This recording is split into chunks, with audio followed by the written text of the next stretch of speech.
The Gemara Maseches Pesachim in today's daf recorded something absolutely amazing. Without getting too technical, the Gemara is discussing the halachos, the laws concerning offering up the Karban Pesach, the Paschal lamb, in a state of ritual impurity.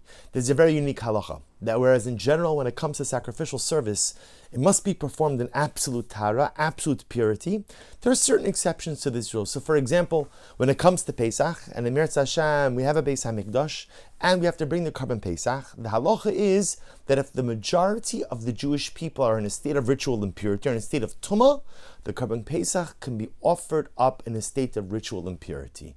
So the Gemara, this is on Daf Ayin Tesamud Beis, page 79b, in Maseches Pesachim, records a fascinating machlokes. The Gemara says, well, what's the definition of majority?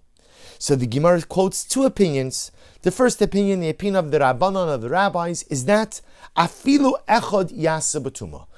Even if there's only one more person who is impure than the total number of people who are pure, we consider the majority to be tummy, to be impure, and therefore the Karban Pesach can be offered up in a state of ritual impurity. Even one person could go ahead and shift the scales in the favor of an impure majority. Comes along Rabbi Elazar ben Masin, he says, no. Ein hayochid machriyas atzibur l'tumah. Not true. A majority cannot be established by one person. A majority must be established by at least two or more people. Again, a fascinating machlokes, a fascinating dispute. Who could establish the majority? One person, or do you need at least two or more people? And I think at the root of this dispute is something so much more profound. Because dear friends, imagine for just a moment, it's Pesach, you have to offer up the Paschal lamb. And it's so close, the scales are so even between the group that's ritually pure, tahar, and the group that's ritually impure, tameh. The scales are even. And the question is, what do you need to tilt the scales? The rabbis say, one person could tilt the scales. Rabbi Elazar ben Masin says, one person can't tilt the scales. You need at least two or more. And what an incredible life lesson. Because what are they really arguing about? They're arguing about the power of the individual to affect change. How much can one person really do? Rabbi Elazar ben Masin says, one person by himself can change reality. One person by himself cannot create new realities for everyone else. One person is just one person. Ein hayochid machriya es hatzibur. The individual cannot affect total change, comprehensive change for the collective. You need at least two or more people to affect cathartic collective change for the collective. For the collective. But the Rabbanan say not true. Afilu yachid machriya. Even an individual, one person, has the ability to impact the collective. Even one person has the ability to tilt the scales. Each and every one of us possesses so much power, possesses so much koach, that we have the ability to tilt the scales of our life and the lives of others in dramatic different directions.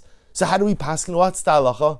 So by Hilchos Pesach, and the Rabban paskins in Hilchos Karban Pesach, like the Rabbanan, that if you have one more person who is tameh than the number of people who are tahorim, who are ritually pure, they tilt the scales in the favor, ultimately again, of the ritually impure camp. Because one person can make a difference. But the Rambam doesn't just write this here. You see, the Rambam also writes this concept in Hilchos Tshuva. And the Rambam writes in Hilchos Tshuva that li'olam yira adam es atzmo chetziav zakai v'chetziav kaiv.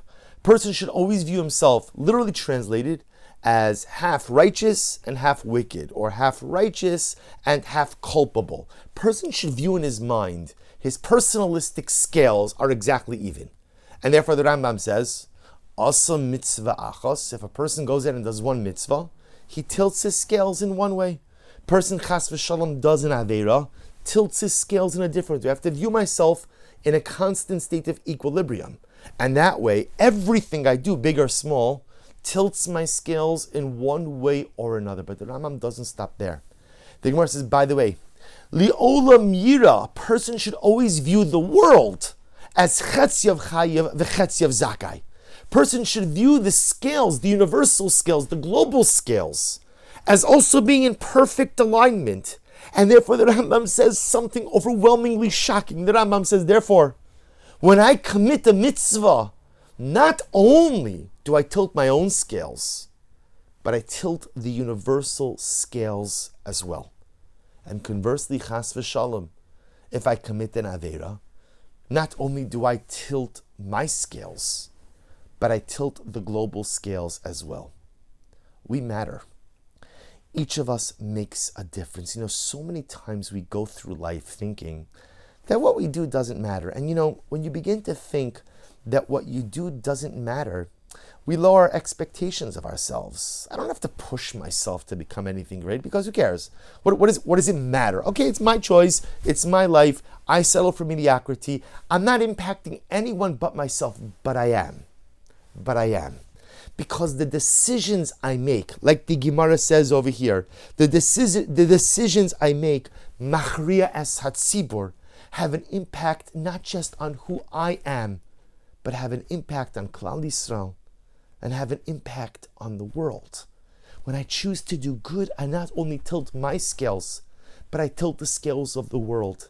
And when I make poor decisions, when I make uninformed decisions, when I settle for mediocrity, when I take the easy way out, when I stop pushing myself, not only do I impact myself, but I impact the world around me. Each of us matters. And what we do matters more than we could ever imagine. So when opportunities to do great things come our way, let's find the courage to seize them, because it tilts my scales, it tilts your scales, it tilts the world's scales. And when we find ourselves at the threshold of temptation, let's find the courage to resist, because that act of resistance, that act of self-control, that act of restraint not only benefits me, but benefits us all. Wishing everyone a wonderful day.